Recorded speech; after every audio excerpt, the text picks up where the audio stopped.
Testing.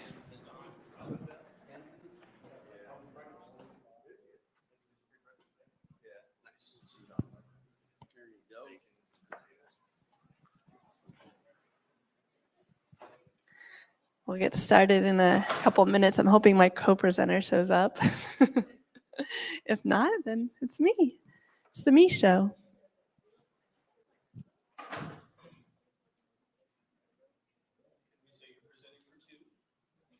I am presenting for, yeah, pretty much. I'm almost there.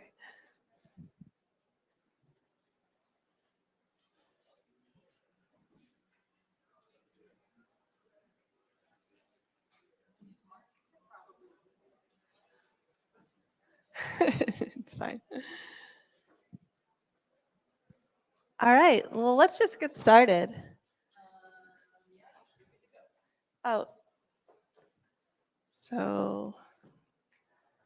okay, so my name's Juliann Schroeder. I work here in the EPA Region 9 Tribal Program.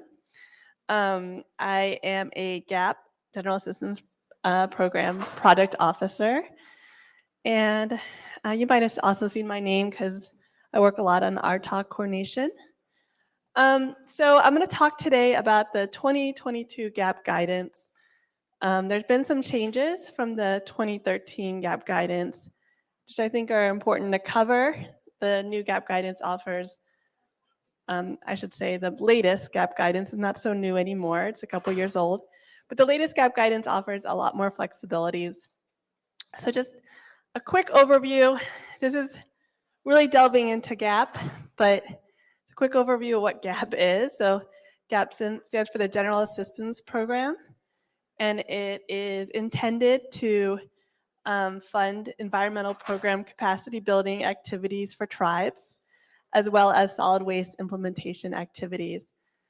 And like I said, the latest GAP guidance provides a little bit more flexibility on what is eligible. So I'll be talking about that. There's also going to be an interactive component to this. So I hope everyone has their cell phones ready. And it'll be anonymous, but we'll have a little quiz.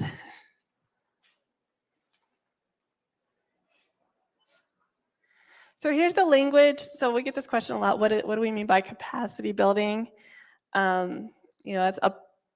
It could be pretty subjective if you don't have a definition. So this is what's in our GAP guidance. And it considers administrative, technical, and programmatic growth for a tribe's program, or an intertribal consortium, I should add. And it's also not considered a one-time effort, but it's a continuous approach to creating a sustainable tribal environmental program. So lots of activities can fit under this, and we'll go through some examples. Oh, and my co-presenter, Veronica, is here.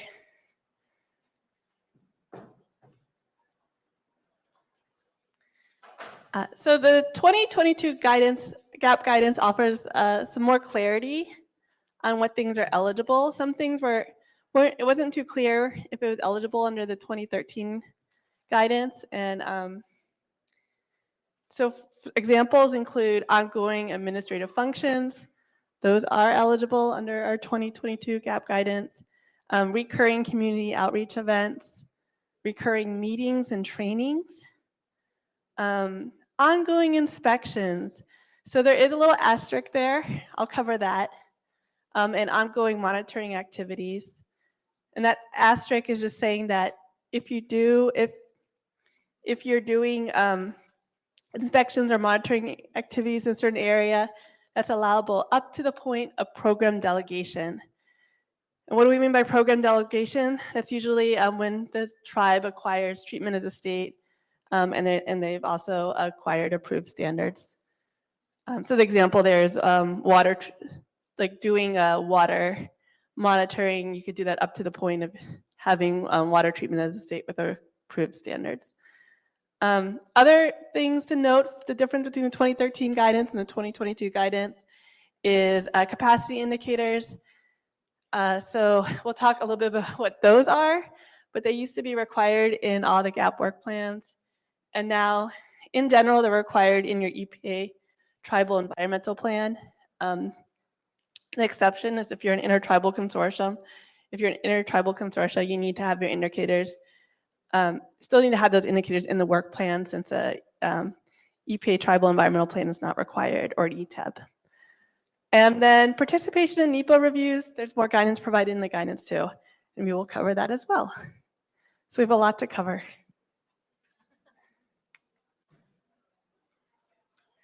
So here's the main question we get, and if you ever want to know about a specific activity, if it's eligible, definitely reach out to your project officer for the GAP, your GAP project officer. So context is really important, and in the guidance, there's these different questions that we ask, and if you can answer yes to any of these questions, and the activity isn't in a program that EPA has already delegated to the tribe to administer, and that's the whole treatment as a state question, then it's a GAP eligible activity. So what are the questions? So does the activity support the applicant's goal to meaningfully participate in the EPA program? Does the activity help the applicant advance towards implementation of an EPA administered program? Is the activity needed to maintain existing capacity? And the last possible question is this a solid waste implementation activity? So again, yes to any of those. It doesn't have to be all of those, just any of those, with the exception of the program delegation. And again, I will have examples because I know that this is, it'll be a lot more clear with that. So then the question is an activity capacity building or implementation? Can it be funded using GAP? So in the past, many GAP program activities were considered implementation and ineligible for GAP funding. We had to frame it as either a pilot or a test drive and limit how long we can fund those activities. Inspections and water and air quality monitoring are good examples of that. Now many of those activities are actually considered capacity building in a program administered by EPA and are eligible to the point of delegation. This means you can fund these types of activities if the exceptions in that program area, the tribe has already achieved treatment as a state with approved standards.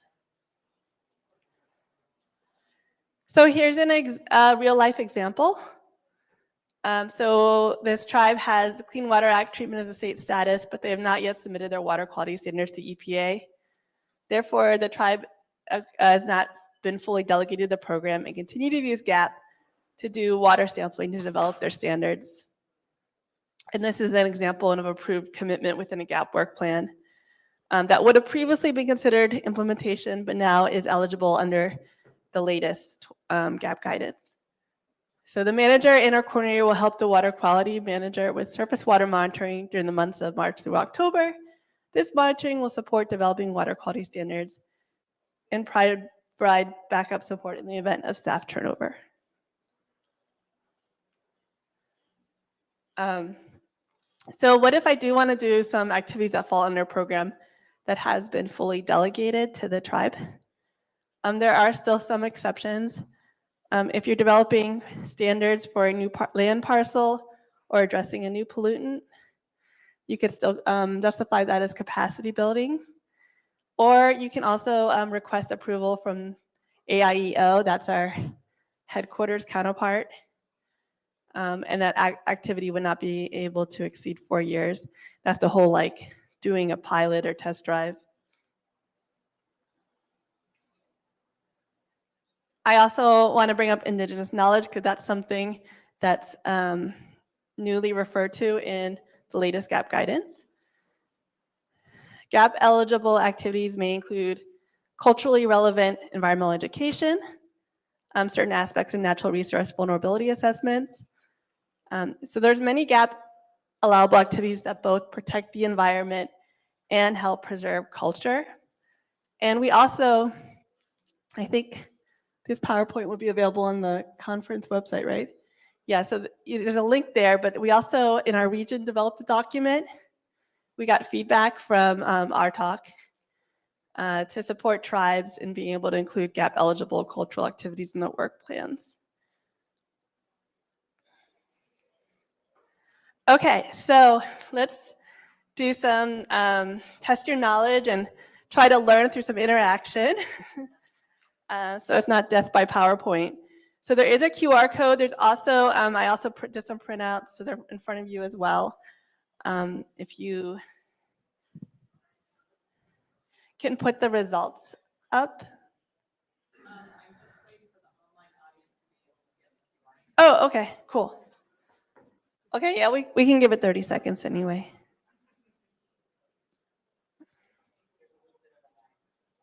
No worries.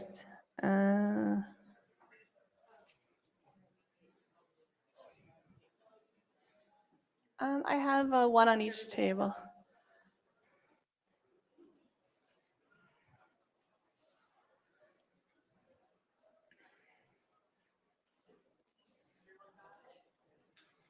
Do people feel ready for me to?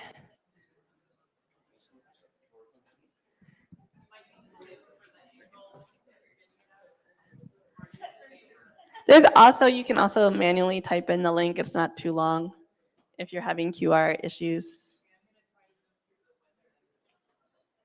Okay, thank you.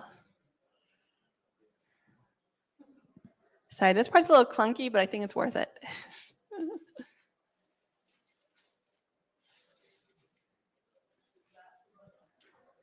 Yes, great. Okay, so here it is. Congrats. Your tribe just received Clean Air Act 505A2 TAS treatment as a state approval. This delegation enables the tribe to actively participate in air pollution permitting, are issuing air quality permits an allowable activity using GAP funds. It's okay.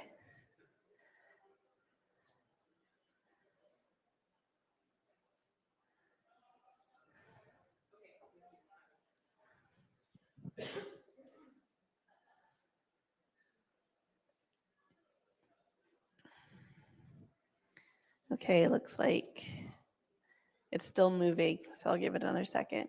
Well, it looks pretty split, which means this is a good one for discussion. Oh, wow, that's cool. Yeah. It's kind of better than just having people shout out, because yeah. Okay, I'm gonna hit, I think I hit next. Let's see if that'll do it. Okay. So the majority of you got this right, but not by much. So the answer to this one is no. And this is the whole where we draw the line between capacity building and implementation. So because the tribe had received treatment state approval, the permitting program is now considered delegated. And so issuing those permits is considered implementation, and is at that point ineligible for GAP funding. So that at that point, the tribe should look for alternative means to fund this work, whether that's through the AIR program or other funding.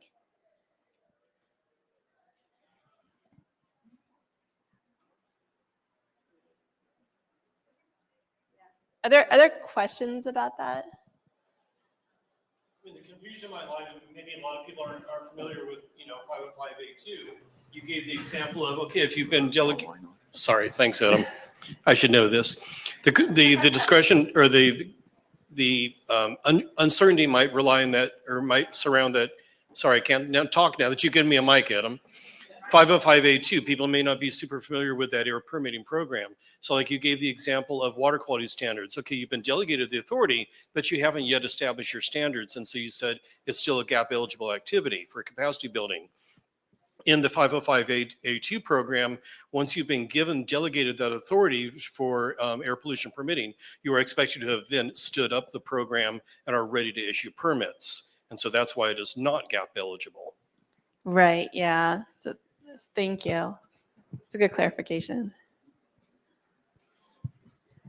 Okay, let's keep going because we have a lot.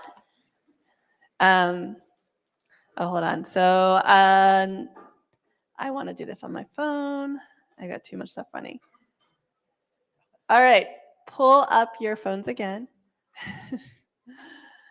Okay, you are interested in doing pesticide inspections to reduce pesticide misuse cases. The Federal Insecticide, Fungicide, Rodenticide Act, that's our pesticides program, is an EPA program that cannot be delegated to tribes. So is this activity gap eligible, doing pesticide inspections to reduce pesticide misuse cases? All right, this one seems to have a clear winner, so let's see. We'll give it a few more seconds. And are people online able to participate? Any? Okay, good. I always want to check in with them.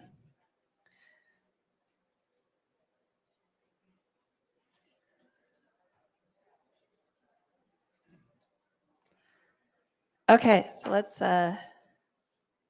see what you guys said. Oh, it's still moving. Okay. So the answer is yes. However, I do want to add that just because something is eligible doesn't necessarily mean that we're able to fund it. Unfortunately, because we get requests for more funds than we have funds available. So your GAP project officer may suggest that you request funds from the pesticide program first, or as a more sustainable way to fund this work. So just something to consider. But it is an eligible activity since it's not a program area that can be delegated to the tribe.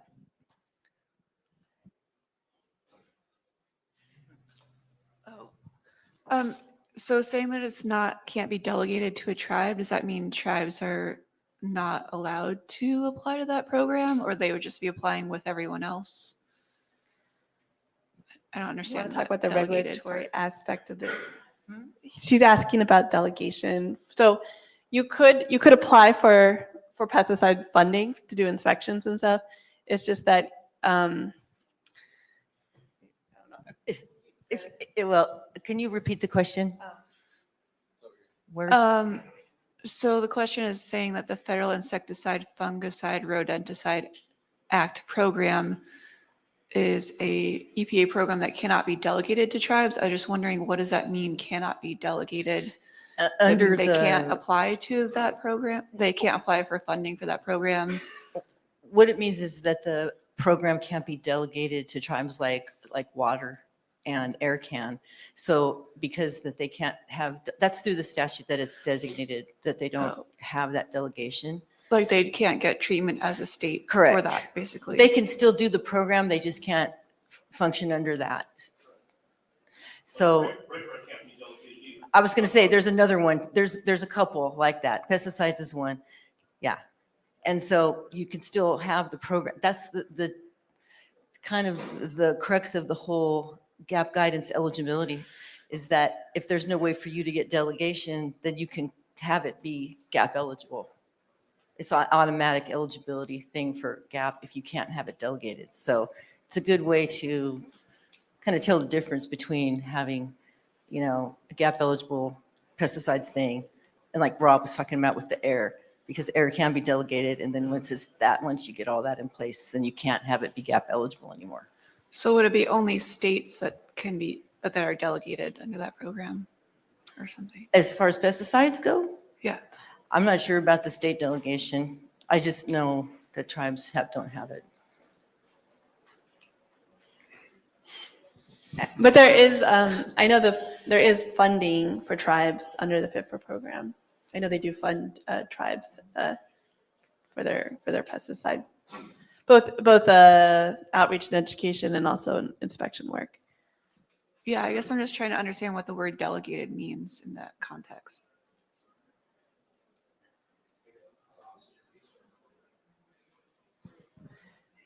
So my understanding is that the treatment as a state is kind of is what we were told with And then certain programs that includes improved standards, in certain contexts it doesn't. Yeah, and if you have a specific question like that, I mean, we can always bring in AIEO and just to get clarification. And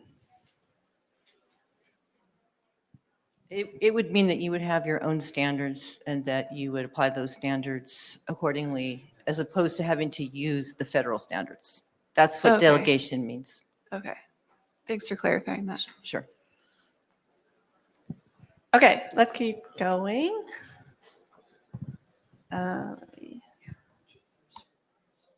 We still have more questions. Okay, you would like to gather cultural knowledge stories from elders to teach the community about environmental protection. Is that gap eligible?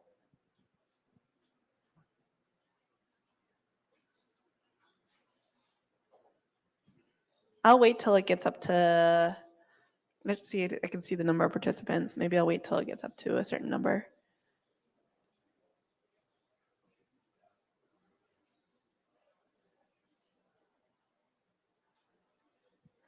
Okay, 30 is good.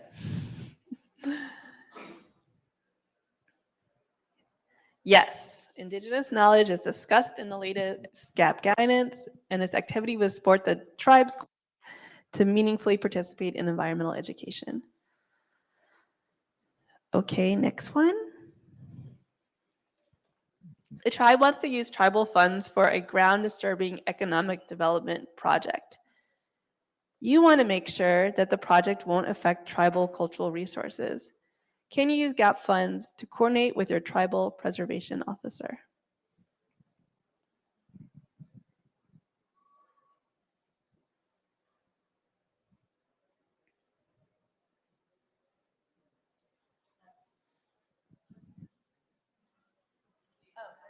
Okay, thank you. Oh, I gotta go a little faster.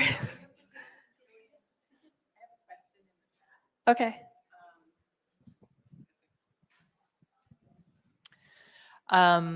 There's a question in the chat. So for this question, while eligible, would it need a QAP? If a QAP is required, what will EPA do to protect data? I don't know if that's answerable, but.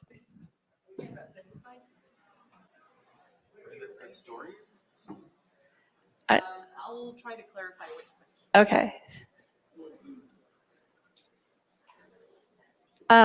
So I'm going to go forward on this one. Oh, it's getting more split. Interesting. I think it's regarding the elders question. Yeah. Okay, I'll answer this and then I'll follow up with you. Okay, so yes, because so doing that coordination with the tribal preservation officer will build the tribe's capacity to meaningfully participate in actually many media programs by assessing the environmental impacts from this ground disturbing project. Okay, so follow up. Okay, so the follow-up to that was, how can EPA respectfully protect sensitive tribal data such as elder interviews? Okay, so when we negotiate what the deliverables are, we take into account the fact that pretty much any deliverable we receive is FOIable. And so if there's information like from these stories that you don't want to share, that's okay. Like there's other ways we could document that the work was done than actually receiving those. So I don't know if you wanted to add anything to that. Yeah, if there is something that is sensitive, culturally sensitive, that you don't want to share, we are not going to ask you for it. I mean, you would be giving us what you want to, and we won't be asking you for specific things. There was another question on QAP. Is that right? Was the QAP question about the TEK? Okay.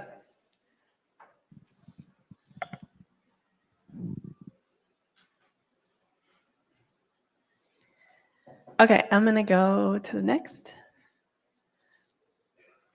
Every year, the tribe hosts a youth environmental camp. You used to change the theme every year. For example, one year you'd have air quality as the theme, the next you have recycling. However, this year you like to have the same theme as last year, climate change. So this is a repeat of the same topic. Can this environmental education be funded with GAP dollars?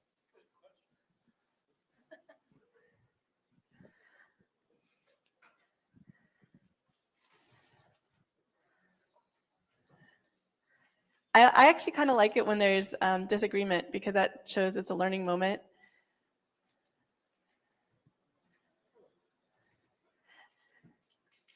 I'll give a few more seconds. Okay. The answer is yes. While this might have been like a sticking point under the old GAP guidance, thankfully, under the latest GAP guidance, it's no longer. This environmental education work is considered capacity building, and you can have the same audience and the same topic. Okay, next one. You would like your staff to receive training in Excel. However, you wonder if this is a GAP eligible activity since you do not consider Excel an environmental program. Is Excel training GAP eligible?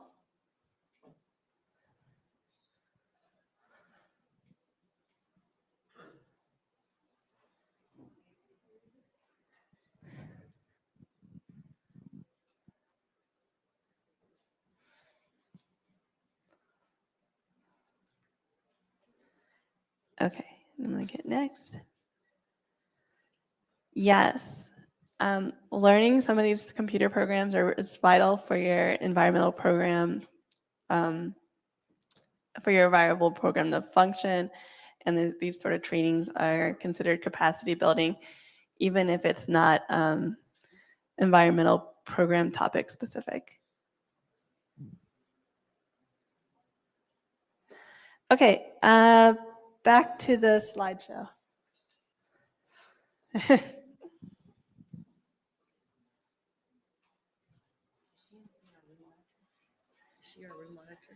Yes. Yeah, Jeanette's helping us and Adam, thank you.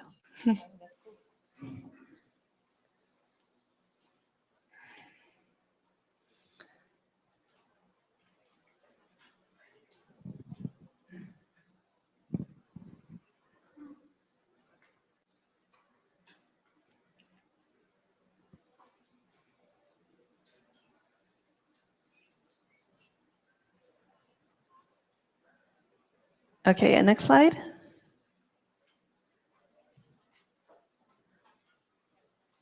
Okay, so something else that's clarified in the 2022 GAP guidance is it's not just developing, but maintaining capacity. So what does that mean? Next slide. And then this is kind of ties back to the question we just had. That means that things like recurring outreach activities, that's considered maintaining capacity for your program. And we already went over this, so next slide. And same with recurring trainings.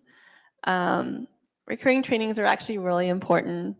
It's important because there could be staff turnover, so new staff need training.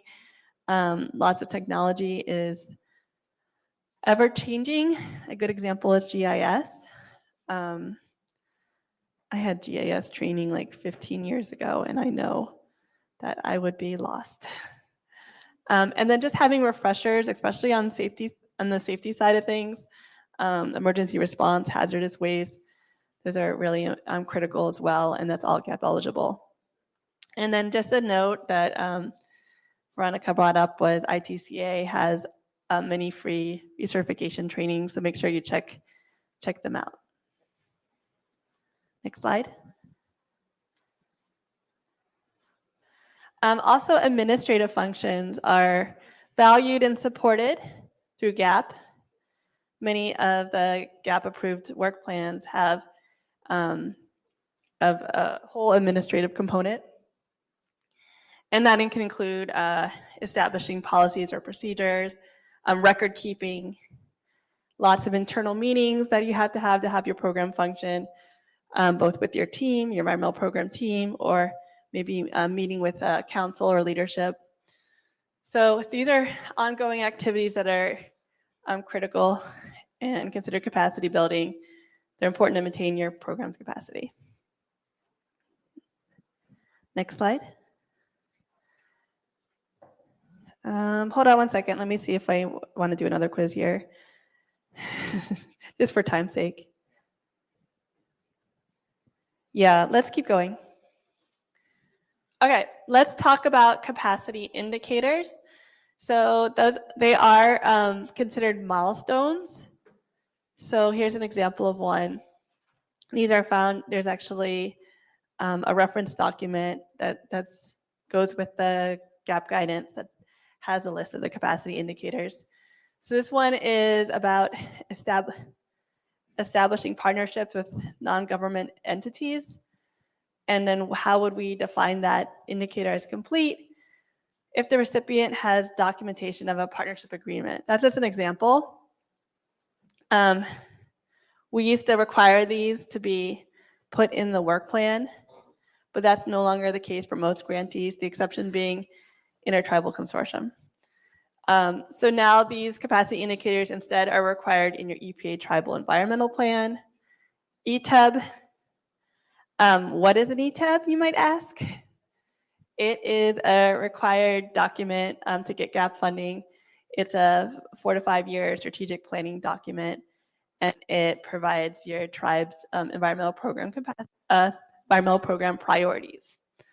If you want to learn more about the ETEBs and what's required for that and all that stuff, this afternoon at 3:30.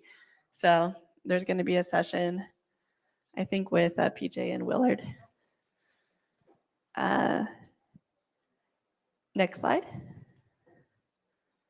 Okay, and now let's do a couple quiz questions on this one because I think we need clarification for this one. So if you can pull up again, humor me here. And if you could pull up the results page. Okay. Thank you, Jeanette. I know I'm making things difficult by not just having a PowerPoint. Whoever we asked, we were like, who's going to do that? It's good she's the one for this room, though. I don't know if that's coincidence or not. She's probably here all day, huh? For all the GAP stuff. She is. She's monitoring all day, yeah. Jeanette's the best. All of the GAP stuff's in this room. Yeah. Okay, so you represent a member tribe of a consortium. Where do you need to put your capacity indicators according to the 2022 GAP guidance? I'll give you a hint. This one's a little bit tricky. So read the question carefully. You represent a member tribe of a consortium. Where do you need to put your capacity indicators according to the 2022 GAP guidance?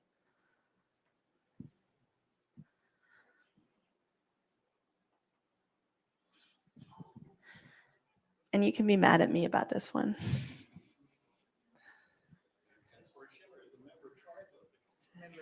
Member tribe. Okay.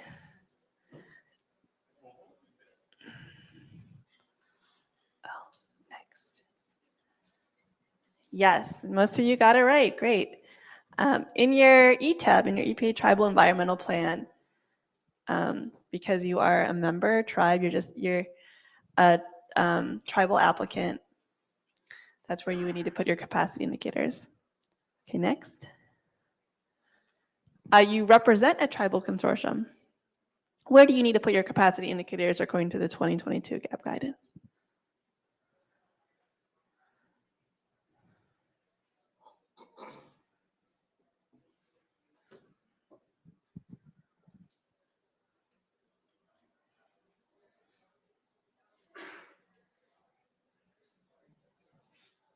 I'm always waiting for it to at least get to 30. Okay.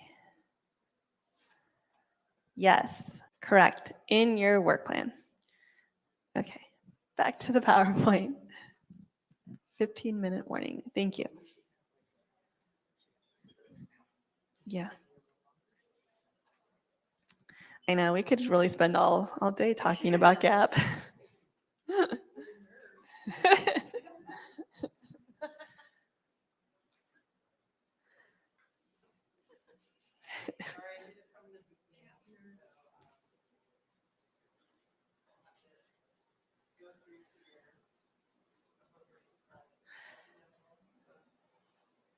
Okay, yeah, keep going.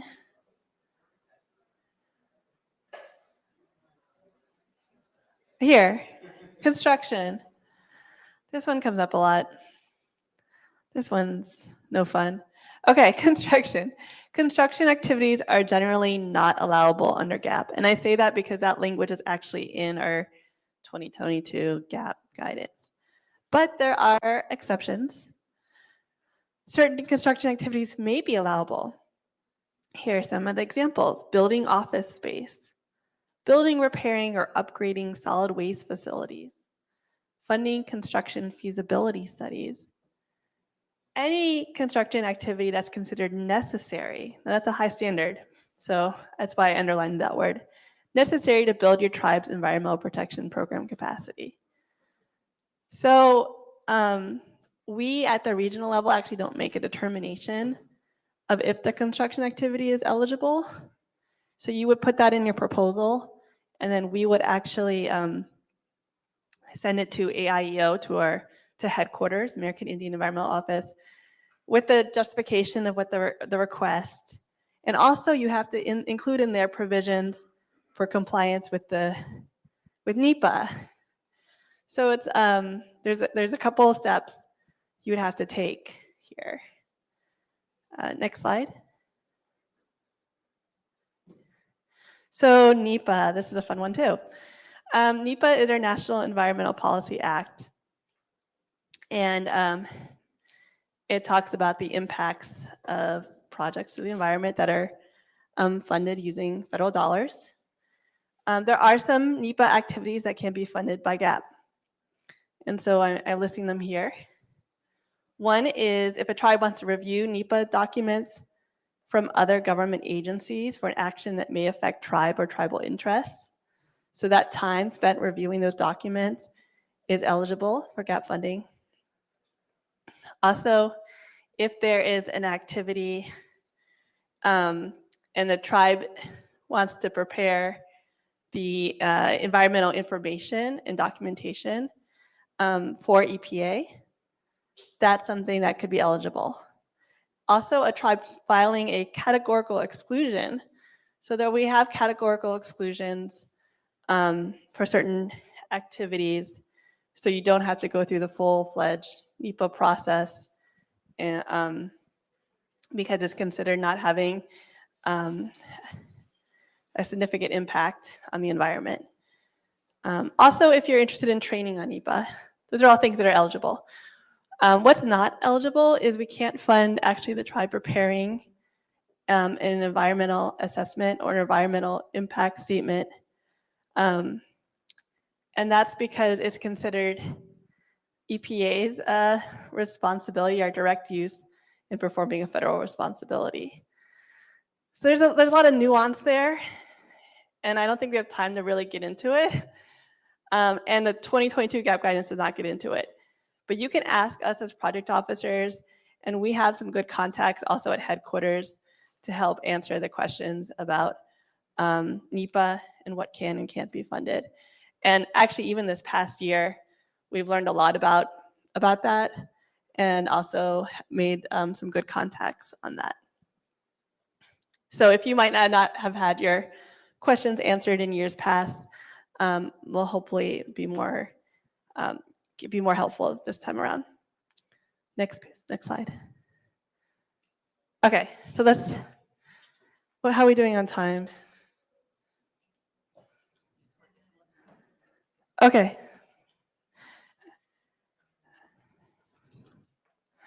we don't have a lot of slides left. Okay, let's do some questions.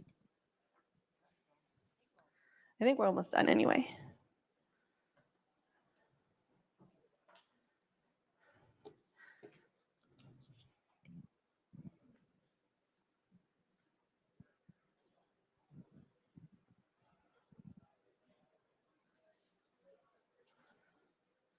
Okay. You would like to build electronic signage for your tribe that will have environmental messaging. This is a project where concrete will be laid and electricity installed. Is this considered construction?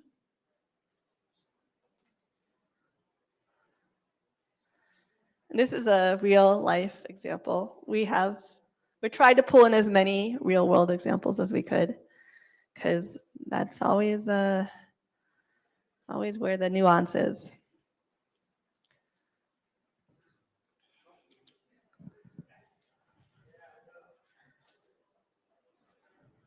Okay, so yes, in this instance, the answer is yes.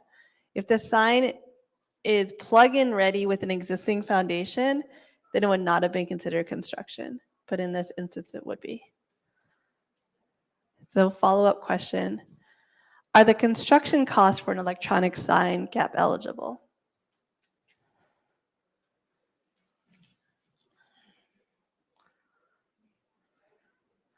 Oh, look at that.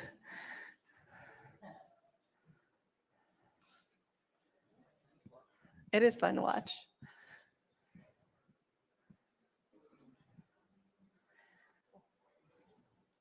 Okay. Yeah, usually when you see it, it depends, or maybe you know that's the right answer. So the answer here is yeah, maybe.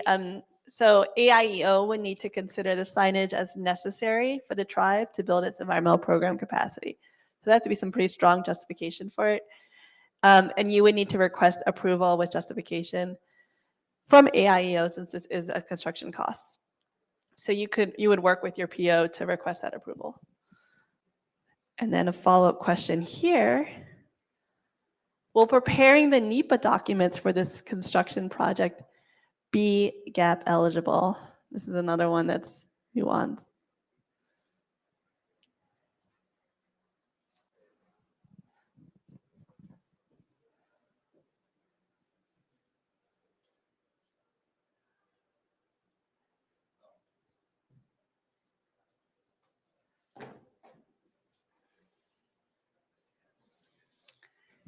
Yes and no, right. It depends on the document. Let's say the construction project gets approved by EPA. Then you can use GEP funds to prepare the environmental information document. However, you would not be able to use GAP funds to prepare the environmental assessment or the environmental impact statement. So again, there's that nuance there, and that Juliann had mentioned earlier that these were real life examples. In this particular one, the sign was approved and it fell under the categorical exclusion. So yeah, that's how that one ended, just so you guys know, in that situation. yeah. So they didn't need to prepare these NEPA documents. It just instead had to do a category exclusion form.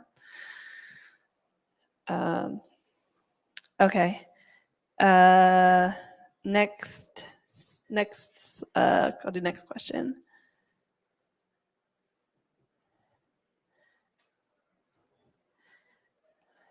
Okay. What if the construction to put the sign in the ground is paid through the tribe? Could the signage itself be gap funded?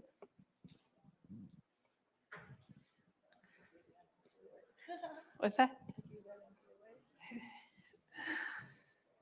That's fine.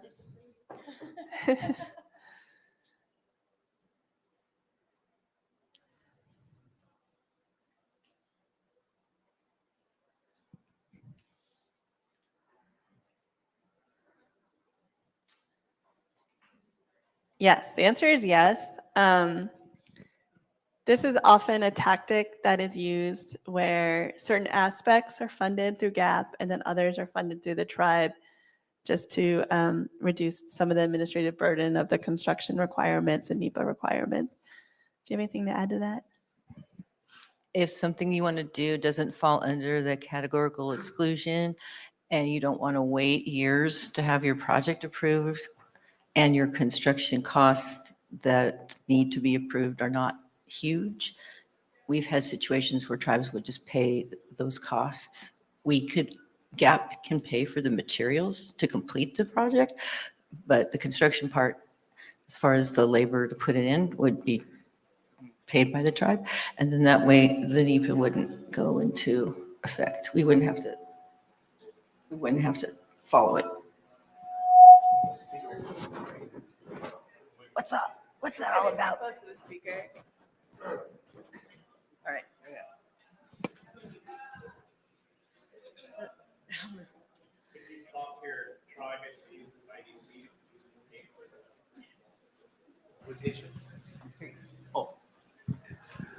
I was just asking if you could coax the council to use the IDC to pay for that part. If you had a labor pool in your IDC costs, as far as maybe your, the department, one of your departments that works with the tribes, just depends on what the project is, but they would have to. Like our maintenance? Yeah, department? exactly. Okay, Yeah, if perfect. maintenance was in the IDC, yeah. I'll remember that.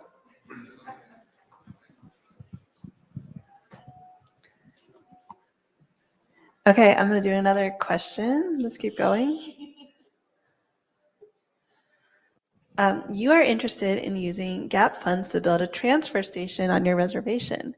You learned that a categorical exclusion may apply for the project. Is the project GAP eligible?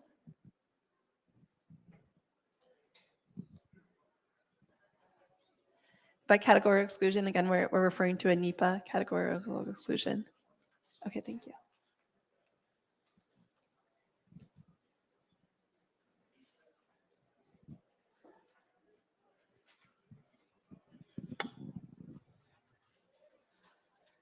Okay, so I'm going to hit next. And the answer is yes. I do want to have that caveat that you do need to request approval. Since building the transfer station is a construction project, you still would need to get approval from AIEO. But it is likely to be funded. It's solid waste work, and there is a categorical exclusion. So the answer is yes. I think let's stop with the questions and open it up because we only have a few more questions left. Does anyone have any questions about what we went over today or GAP in general? Can you also pull up the PowerPoint? I think there's a. Thank you, Adam. Hey, Juliann. Rob from La Jolla. Two questions. One is are supplemental GAP requests still a thing? In what context?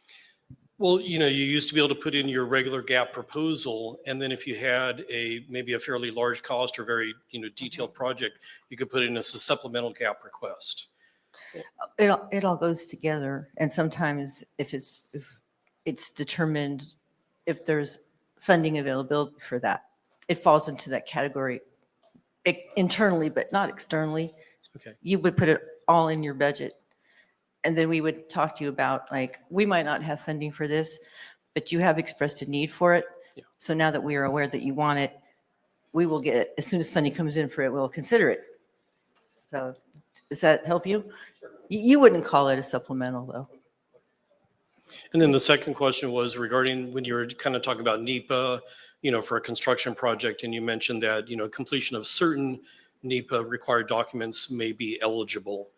Would Section 7 consultation under the ESA and Section 106 consultation under the NHPA also be allowable under GAP? It depends. You'd have to check with the project officers under those Thanks. programs and we'd have to, those are very, specific situations. There might be times it could be. It's always good to ask,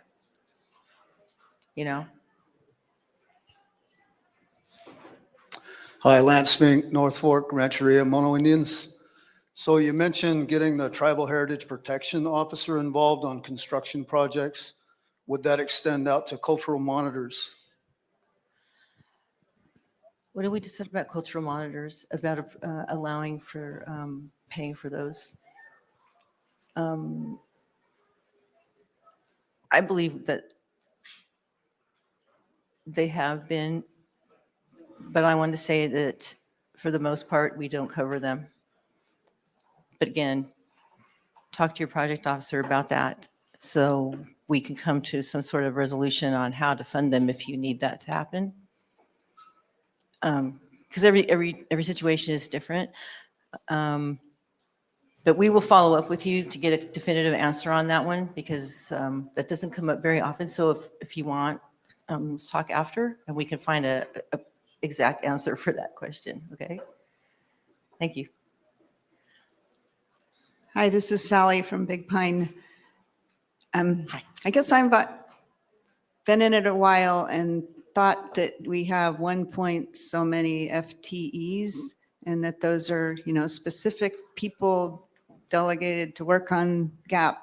Mhm. And I feel kind of constrained by that. Uh-huh. And I wonder, has that loosened up or am I misinterpreting it, or we didn't talk about that?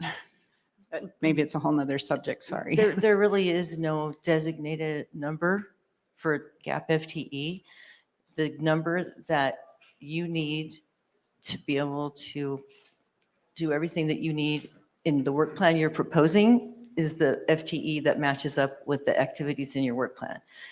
If you have a small work plan and you only require one person to do it, then there's one FTE. And then if there's a huge work plan that has a lot of projects in it and you need 4 FTE, then you put in for 4. So there's no hard and fast rule on how many. We would consider it if funding comes in, but you would need to demonstrate your need that way and not have a feeling that you're being constrained in what you ask for or what you're showing us that what you need to be able to have a successful program. So if it was explained to you that way, I apologize. Oh, it wasn't you. Well, It was someone I who guided apologize us for from years whoever- ago. Whoever did it, and hopefully they don't work here anymore. No, I'm just kidding. And I kind of do wish we talk a little more about ETEPs and what they're morphing into, because of course Yeah. I have an old one. Eventually I'll